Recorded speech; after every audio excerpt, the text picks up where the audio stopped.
हलाहल के लिए फिर मेरे को पता चला कि हो रहा है, तो उसमें मेरा जो म्यूज़िक डायरेक्टर्स की शॉर्ट लिस्ट थी उसमें मेरे को आ गया मैं। उसके बाद मुझे अपना प्रूव करना था डायरेक्टर को कि मैं प्रोजेक्ट कर सकता हूँ, क्योंकि पहला प्रोजेक्ट था।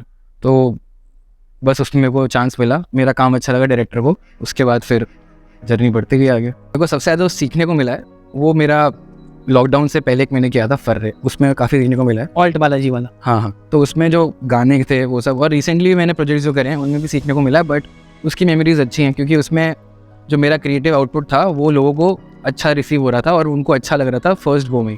कैमरे के पीछे जब हम लोग बात करें तो आपने बताया कि आपकी फैमिली के बहुत सारे फैमिली मेंबर्स हैं जो फिल्म इंडस्ट्री में ऑलरेडी थे या इंडस्ट्री में काम कर रहे थे। तो जब आप आए इंडस्ट्री में तो आपको उनकी कोई हेल्प मिली है? इंडस्ट्री में आपका कोई पहले से बैठा होता है तो हेल्प मिलता है या नहीं मिलता है, क्या रहता है? हाँ बिल्कुल, मतलब इनिशियल हेल्प बहुत मिलती है कि तुम्हें जैसे लोगों से मिला देते हैं, तो वो बहुत ज़रूरी होता है कॉन्टैक्ट बनाने के लिए।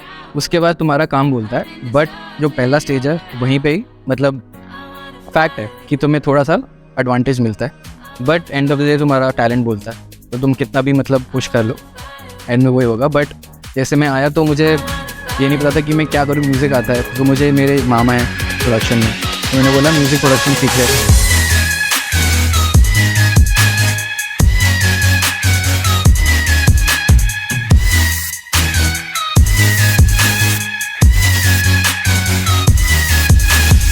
हेलो संगीत भाई, कैसे हैं आप? बस बढ़िया, आप बताइए। बहुत अच्छा लगा मिलके आपसे। Thank you. सबसे पहले संगीत भाई, म्यूजिक पे और इन सारी चीज़ों पे बात हम करेंगे, लेकिन सबसे पहले एक जर्नी जानना चाहूँगा आपकी। हाँ जी। कि आपका जन्म कहाँ हुआ, शिक्षा दीक्षा कहाँ हुई, लालन पालन कहाँ हुआ, और पिताजी का एरिया ऑफ बैकग्राउंड क्या? तो मैं दिल्ली बॉर्न एंड रेज्ड हूँ जी। और मेरी शिक्षा वहीं पे हुई पूरी। मैं CBSE ICSE सब में पढ़ा हूँ, बट नाम का ही पढ़ा हूँ जी। मेरे पापा रेडियो सिंगर हुआ करते थे, अब वो नहीं रहे। वो होते तो मतलब मेरे को और बढ़ावा देते। हाँ। बट मेरी मॉम और मेरी बहन, उन्होंने मुझे बचपन से सपोर्ट किया है। मतलब जो भी मेरी होती थी क्लासेस वगैरह, ऑब्वियसली मैंने पूरा सीखा है। हाँ। हिंदुस्तानी क्लासिकल पूरा मैंने सीखा 6 साल। इलाहाबाद प्रयाग समिति से मैंने पूरा मतलब एग्जाम्स वगैरह देखे, बाकायदा उसकी पढ़ाई करी है ढंग से। और मेरी गिटार क्लासेस होती थी, रॉक स्कूल लंदन से मैंने किया है। हाँ। मतलब प्रॉपर मतलब उनके यहाँ पे होते थे कोर्स एफिलिएशन, तो वहाँ से मैंने गिटार सीखी है। तो वो पूरा सपोर्ट फैमिली का ऑब्वियसली ज़रूरी होता है तुम्हें, तुम अकेले तुम वहाँ तक खींच लोगे। हाँ। तो मैं मोरल सपोर्ट ज़रूरी होता है, और उनसे मुझे काफ़ी अच्छा सपोर्ट मिला। वो एक्चुअली वो काफ़ी हेल्प करा था मेरे को। तो हाँ, अगर पेरेंट्स तुम्हारी साइड है तो हेल्प करता है, जो कि मुश्किल होता है आजकल। हाँ। क्योंकि वही हमारा ऑर्थोडॉक्स रहता है कि यार पढ़ाई करो और IAS वाइस बनो, बोलते हैं इंजीनियर बनो, डॉक्टर बनो, वही। लेकिन ये म्यूजिक क्या कर रहे हैं? हाँ, तो उसमें एक्चुअली काफ़ी हेल्प किया। और मेरे को जब मैं कॉलेज ज्वाइन करने का सोच रहा था, मैंने कॉलेज में रेगुलर नहीं गया, तो मेरी बहन मेरे साथ गई थी। उसने मुझे देखा कि पढ़ाई तो नहीं करेगा, कॉलेज का फ़ायदा नहीं है, बस ये वो करेगा, मस्ती करेगा। तो उसने मुझे बोला कि तो rather than going to college तो म्यूज़िक स्कूल ज्वाइन कर ले और वहाँ से सीख। तो मेरे को मेरे साथ वहाँ पे गई और वहाँ पे मैंने ज्वाइन किया और अच्छा हुआ। मैं अभी तक उसके लिए थैंकफुल हूँ कि मैं कॉलेज नहीं जाके मैंने उस टाइम पे म्यूज़िक को और सीरियसली लिया। तो मैंने कॉलेज किया है, बट ओपन से किया है, ओपन यूनिवर्सिटी। हाँ, और DU का ही है डिग्री, बट वो वही है, मतलब कभी आज से किसी ने नहीं मांगी देखे। बस मतलब घर वालों को संतुष्ट कर दिया। हाँ, बस वो उनके लिए था। हाँ। अपने लिए म्यूज़िक उन्होंने मेरे को इतना सपोर्ट किया, तो मैंने बोला चलो मैं भी कुछ उनके लिए करना बनता है। हाँ, तो बस इसलिए। अच्छा, बैक ऑफ कैमरा आप बता रहे थे कि आप हल्द्वानी उत्तराखंड से कुछ है आपका रिलेशन। हाँ जी। तो वो भी बता दीजिए, क्योंकि मैं भी रुद्रपुर उत्तराखंड का हूँ और अच्छा लगता है कि दो उत्तराखंड। हाँ, मैं गया वहाँ के कनेक्शन है, लोग मिले बैठे। तो मेरी मतलब बहन जो है, सगी बहन, वो मैरिड है, तो उनके हस्बैंड वहीं से बिलोंग करते हैं, हल्द्वानी से।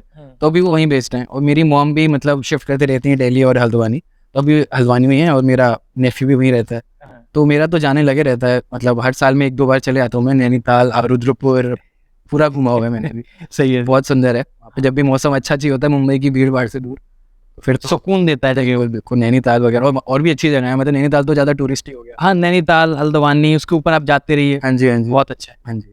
पहली बार जहन में कब आया कि आपको म्यूजिक डायरेक्टर बनना है या म्यूजिक फील्ड में जाना है या म्यूजिक करना है? मतलब मेरे पापा भी ना गाना बनाते थे। जो जब मैं 2 साल का हूँगा, उन्होंने मुझे हर जगह कुछ बजाते हुए देखा, पीटते हुए। तो उन्होंने मेरे लिए एक लोरी टाइप लिख दिया था बचपन में कि ढोल की राम ढोल की राम ढोल की राम घर आया, खिड़की दरवाज़ों को इसने ढोलक समझ बजाया। तो मेरे को बचपन से ही मतलब था, जब मैं 2 साल का हूँगा तब से मतलब साइंस दिखना शुरू हो गए थे कि म्यूज़िक में ही कुछ है इंटरेस्ट। फिर जब मैं 6 साल का था मुझे बर्थडे गिफ्ट मिला था मेरी फैमिली से, कीबोर्ड्स पियानो, हाँ जो होता है ना सिंथेसाइजर टाइप, तो उस पर फिर मेरा इंटरेस्ट है, मैंने उसकी ट्रेनिंग ली। तब से मैंने 6 साल में ट्यूटर लगा के स्टार्ट कर दिया था प्रोफेशन सीखना। मतलब किसी भी आर्टिस्ट के लिए सबसे मोमेंट वो अच्छा होता है जब वो अपने शहर को छोड़कर मुंबई आता है, क्योंकि मुंबई एक हब है, चाहे म्यूजिक का हो, चाहे एक्टिंग का हो, चाहे डायरेक्शन का हो, मतलब फिल्म इंडस्ट्री का एक हब है, एंटरटेनमेंट लाइन का। तो पहली बार मुंबई कब आना हुआ या कब जहन में आया कि मुंबई चलता हूँ, और जब आप मुंबई आए तो जो आप सोच के आए थे और जब मुंबई में आए तो क्या डिफरेंशिएशन नजर आया? बहुत फ़र्क था। मतलब मेरा वहाँ पे बेसिकली मेरे को था कि किसी से हेल्प नहीं चाहिए, मुंबई शिफ्ट होना, खुद अपने दम पे होना। फैमिली वॉज रेडी कि हम हेल्प कर देंगे, बट मैंने पहले कॉल सेंटर में जॉब किया 7-8 महीना, उससे एक उसका मतलब पैसा सेव किया। आपने स्टडी कितनी की है? स्टडी मैंने मतलब करा है, BA प्रोग्राम किया, बट मुझे कुछ याद नहीं है मैंने क्या सब्जेक्ट्स लिए थे, क्योंकि हाँ बट वो कर लिया पेरेंट्स की खुशी के लिए। हाँ, बट हाँ बेसिकली मेरा प्लान ये था कि मैं खुद से सेव करूंगा और इतना मेरा अमाउंट सेव करके मैं आ जाऊंगा तो सब कुछ हो जाएगा। कुछ नहीं पता था लेकिन कि मुंबई आके करूंगा क्या, कि म्यूजिक तो आता है, मतलब सीख लिया जो भी सीखा, बट यहाँ पे स्टार्ट क्या करोगे, स्टेप 1 नहीं पता होता तुम्हें। मैं आ गया, मुझे आज की डेट में पूछो कि तब मैं क्या सोच के आया था, मुझे अभी तक नहीं पता।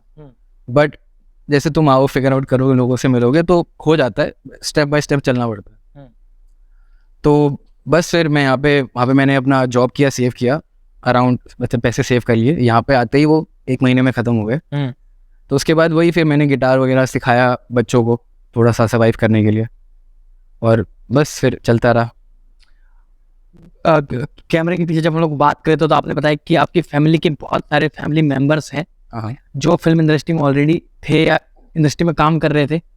तो जब आप आए इंडस्ट्री में तो आपको उनकी कोई हेल्प मिली है? इंडस्ट्री में आपका कोई पहले से बैठा होता है तो हेल्प मिलता है या नहीं मिलता है, क्या रहता है? हाँ बिल्कुल, मतलब इनिशियल हेल्प बहुत मिलती है कि तुम्हें जैसे लोगों से मिला देते हैं, तो वो बहुत ज़रूरी होता है कॉन्टैक्ट बनाने के लिए। उसके बाद तुम्हारा काम बोलता है, बट जो पहला स्टेज है वहीं पे ही मतलब फैक्ट है कि तुम्हें थोड़ा सा एडवांटेज मिलता है, but end of the day तुम्हारा टैलेंट बोलता है। तो तुम कितना भी मतलब पुश कर लो, एंड में वही होगा। बट जैसे मैं आया तो मुझे ये नहीं पता था कि मैं क्या करूँ, म्यूज़िक आता है तो मुझे मेरे मामा हैं प्रोडक्शन में, उन्होंने बोला म्यूज़िक प्रोडक्शन सीख ले। तो मैंने एक स्कूल ज्वाइन किया, बीट फैक्ट्री मुंबई में था, तो वो मैंने वहाँ से 6 महीने सीखा मुंबई म्यूज़िक। और उसके बाद मैंने बोला कि अब आगे क्या करूँ, सीख लिया प्रोडक्शन, अब आगे। तो फिर बोला कि कोई स्टूडियो में लग जा, कोई म्यूज़िक डायरेक्टर के पास। तो फिर मैंने हनीफ शेख सर हैं मेरे, उनको असिस्ट किया था मैंने एड्स में 2 साल तकरीबन। तो काफ़ी एड्स में मतलब वहीं पे मैंने मतलब सारी अपनी लर्निंग है ना म्यूज़िक की वहीं से सीखी, बिकॉज प्रोडक्शन में जो सीखा था वो सब क्लासेस वगैरह होती थी। क्लासेस में मेरा हमेशा मेरा वैसे ही रहा है कि वैसे नहीं, मेरा वो मोड नहीं है सीखने का। तो फिर मैं स्टूडियो में जब था तो वहाँ पे मैंने सारा इंडस्ट्री के बारे में सीखा, एड्स वगैरह, जिंगल्स वगैरह करे, तकरीबन 50-60 में मैंने बजाया गाया सब किया। तो फिर थोड़ा मेरे को सेंस हुआ कि अब मैं शायद अपना खुद से कर सकता हूँ, असिस्ट कर लिया। उसके बाद फिर वही मेरे को हलाहल के लिए फिर मेरे को पता चला कि हो रहा है, तो उसमें मेरा जो म्यूज़िक डायरेक्टर्स की शॉर्ट लिस्ट थी उसमें मेरे को आ गया मैं। उसके बाद मुझे अपना प्रूव करना था डायरेक्टर को कि मैं प्रोजेक्ट कर सकता हूँ, क्योंकि पहला प्रोजेक्ट था। तो बस उसमें मेरे को चांस मिला, मेरा काम अच्छा लगा डायरेक्टर को, उसके बाद फिर जर्नी बढ़ती गई आगे। आप ऐसे म्यूजिक डायरेक्टर जो इंडस्ट्री में आना चाहते हैं या म्यूजिक बनाने का तजुर्बा चाहते हैं, म्यूजिक बनाना चाहते हैं, उनके लिए आपको क्या लगता है कि किस डेज में उनको स्टार्टिंग करना चाहिए, किन किन इक्विपमेंट्स को सीखना चाहिए या किन सॉफ्टवेयर पर वर्क करना सीख लेना चाहिए जिससे वो इजीली म्यूजिक डायरेक्टर बन जाए? हाँ, तो मैं अपना एग्जांपल दे सकता हूँ कि मैंने सब इंस्ट्रूमेंट्स में हाथ मार रखा है, थोड़ा थोड़ा बेसिक हर किसी का आना चाहिए कि इतना पता रहे कि वो साउंड कैसा करता है एक्चुअली में। कि आजकल के प्रोड्यूसर्स जो कुछ आए ना नए, उनको ये नहीं पता कि एग्जैक्टली उसका साउंड क्या है, तो वो जो उसको प्रोसेस करते हैं वो उसकी तरह साउंड ही नहीं करता है। तो बेसिकली हर इंस्ट्रूमेंट को मतलब आइडिया रहना चाहिए कि कैसा बज रहा है, इसका आउटपुट कैसा आता है, सुनने में कैसा लगता है। जैसे मेरे को तकरीबन 30 इंस्ट्रूमेंट्स तक के बेसिक मैंने सीख रखे हैं, बट गिटार मेरा मेन इंस्ट्रूमेंट है। एंड में जाके मुझे उससे मतलब हो गया कि ये मेरा रहेगा। तो हाँ, इतना रहना चाहिए कि तुम्हें बेसिक्स और थोड़ी सी म्यूज़िक की नॉलेज पता होनी चाहिए, हेल्प करता है। एंड में तो तुम्हारी क्रिएटिविटी है ऑब्वियसली, ऐसे बहुत सारे म्यूजिशियंस इंडस्ट्री में हैं जो नहीं सीखे हुए, बट अगर तुम्हें पता है तो हेल्प करता है, थोड़ी थ्योरी वगैरह पता होनी चाहिए। अच्छा, ऐसा क्या हुआ कि आप म्यूजिक डायरेक्टर बन गए, म्यूजिक से आपका ताल्लुकात रहा, लेकिन आप लिरिसिस्ट और सिंगर जैसे आजकल के जो म्यूजिक वाले जितने लोग भी आ रहे हैं, जैसे आप अगर हिमेश रेशमिया जी की बात करें तो पहले वो म्यूजिक डायरेक्टर थे, फिर सिंगर बन गए, फिर लिखने भी लग गए, तो सारी चीज़ों में इन्वॉल्व हो गए। लेकिन जब आपसे मेरी बात हुई कल कि आपके सिंगिंग भी संग में करते हैं या कर सकते हैं, तो आपने कहा कि नहीं मैं सिंगिंग नहीं करना चाहता, आप एक पर्टिकुलर म्यूजिक डायरेक्टर हूँ, म्यूजिक डायरेक्टर ही रहना चाहता है। तो इसके पीछे क्या वजह है कि आप सिंगिंग नहीं करना चाहते, लिखना नहीं चाहते, सिर्फ म्यूजिक तक रहना चाहते? नहीं, मतलब बेसिकली कोई भी आप म्यूजिक डायरेक्टर से पूछोगे उसको अपनी आवाज़ वो खुद नहीं बोलेगा कि मेरे को अपनी गाना है, उसको प्रोड्यूसर या वही पुश करते हैं कि आपकी आवाज़ में गाना अच्छा लग रहा है। तो मेरे को भी अपनी आवाज़ में खुद सुनता हूँ, मुझे नहीं लगता कि मेरे से अच्छा लोग गा सकते हैं, तो फिर मैंने बोला उनको चांस देना चाहिए। तो ये सही रीज़न है, वरना मैं भी क्लासिकली ट्रेंड हूँ, बट मुझे अपनी जो प्लेबैक के लिए वॉइस है ना, मुझे लगता है मेरे से बेटर लोग कर सकते हैं, तो इसलिए मैं प्रेफर नहीं करता कि मैं खुद गाऊँ। मतलब कहने का मतलब आपका ये है कि अगर आपकी आवाज़ अच्छी नहीं है, इससे कोई फ़र्क नहीं पड़ता, आप म्यूजिक डायरेक्टर हो सकते हो। हाँ, मतलब बहुत सारे म्यूजिक डायरेक्टर्स अपने गाने गाते हैं, बट वही है कि तुम्हारी प्रेफरेंस के ऊपर भी होता है, तुम्हें कौन सी आवाज़ अच्छी लग रही है। तो मुझे अपनी आवाज़, जैसे मैं खुद जो गाने बनाता हूँ मेरी आवाज़ में वो अच्छे नहीं लगते, तो इसलिए मैं प्रेफर करता हूँ कि मैं सिंगर्स को रख लूँ और वो ज़्यादा मेरे से अच्छा गा पाए, तो गाने को जस्टिस हो पाए, बेसिकली एंड प्रोडक्ट अच्छा निकलना चाहिए। आपने जब पहला प्रोजेक्ट किया हालाहल, वो प्रोजेक्ट किस तरीके से आपको मिल पाया, क्या क्या चैलेंजेस रहे, और उस प्रोजेक्ट को करने के बाद आपकी ज़िंदगी में क्या परिवर्तन आया, क्या बदलाव है? हाँ, तो वही था आपको जो मैंने बताया कि डायरेक्टर से मेरे को पता चला कि हालाहल के लिए हो रहा है शूटिंग, तो उनको बैकग्राउंड स्कोर के लिए चाहिए कोई बंदा। हाँ, तो मैं डायरेक्टर से मिला, पहली मीटिंग अच्छी रही।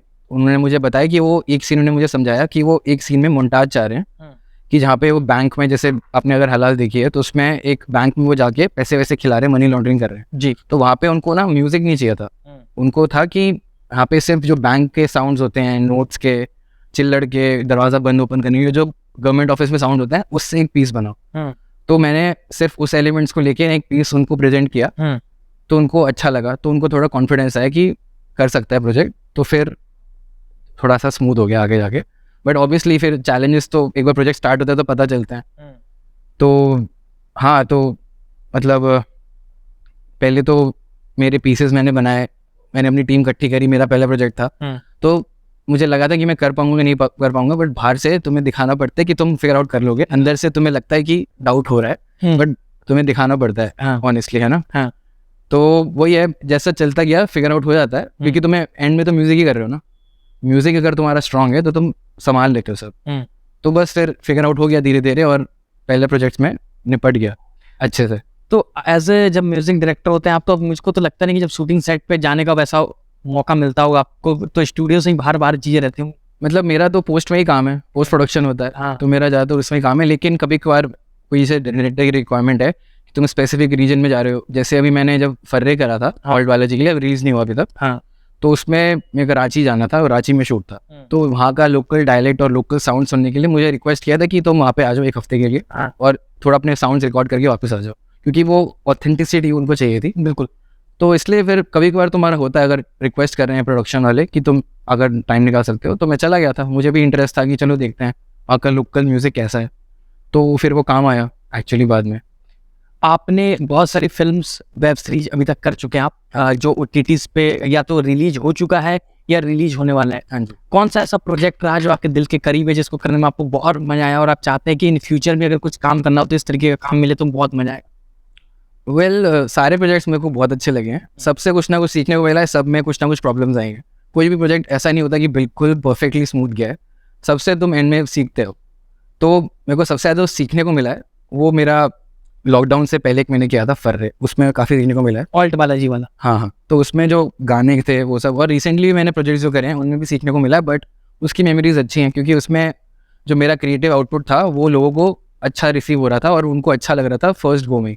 वरना यूजुअली क्लाइंट्स वगैरह बीच में कुछ ना कुछ बोलते हैं कि कुछ चेंजेस वगैरह करो बार बार, तो उसमें रिलेटिवली स्मूथ था, प्रॉब्लम उसमें भी आई थी, बट हाँ वो मेरा अभी तक का मतलब जो मैं कहूँगा कि सबसे मेरा फेवरेट प्रोजेक्ट है तो वो है।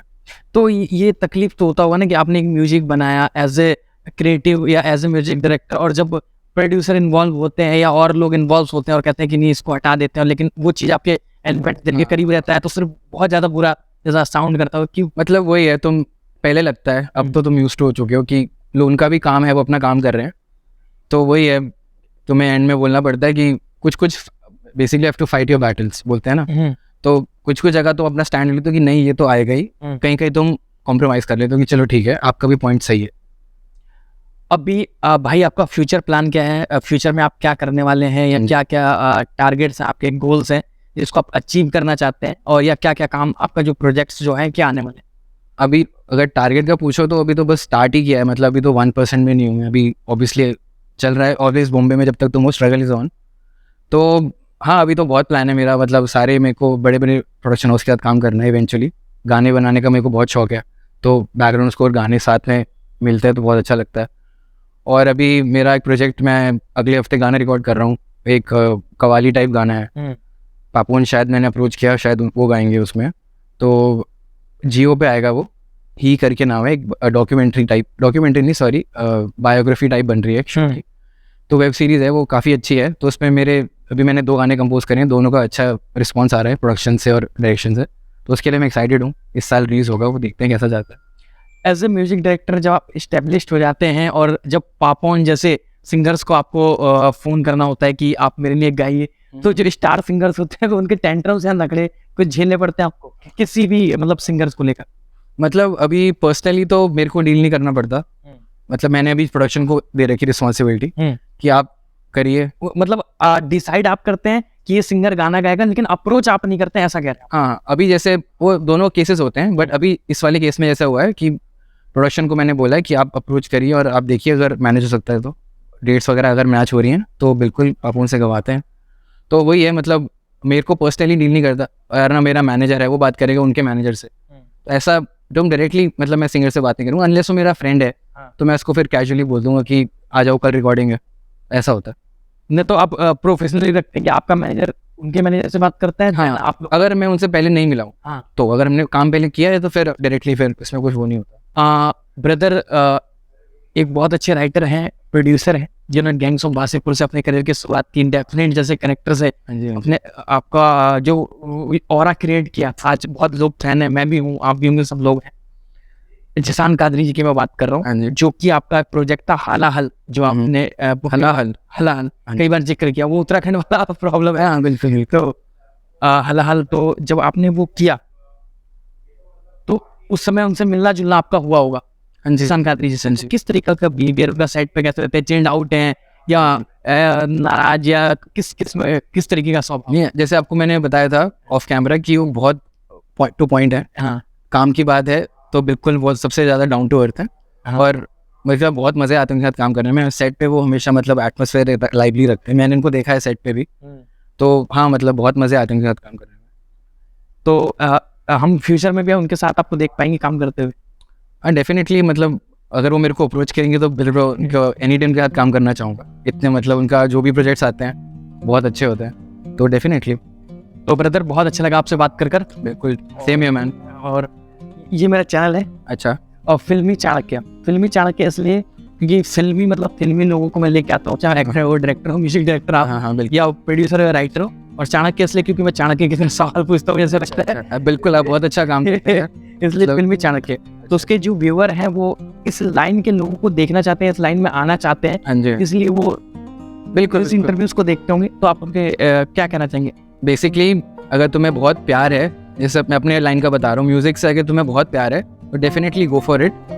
बट अगर तुम ये कुछ सोच रहे हो कि साइड में कि मॉनेटरी गेन होगा बहुत, ये सब सोच के मत आना, जस्ट यहाँ पे आके हसल करो और हसल करते रहो जब तक तुम्हारी मतलब तुम पहुँच नहीं आते तुम्हें जहाँ पहुँचना, तो बस एंड में तुम्हें सक्सेसफुल हो, अगर तुम्हारे पास वो है जो एक्स फैक्टर बोलते हैं, तो तुम डेफिनेटली सक्सीड करोगे। और लाइक शेयर सब्सक्राइब प्लीज, बहुत अच्छा चैनल है इनका। Thank you brother. तो दोस्तों आज हमारे साथ सागिस भंडारी भाई, और बहुत अच्छे म्यूजिक डायरेक्टर हैं, हलाहल, फर्रे और बहुत सारे प्रोजेक्ट्स इनके आ रहे हैं। फिर मिलता हूँ किसी नए सक्सेस के साथ, तब तक ले see you soon, just a beginning guys, bye bye.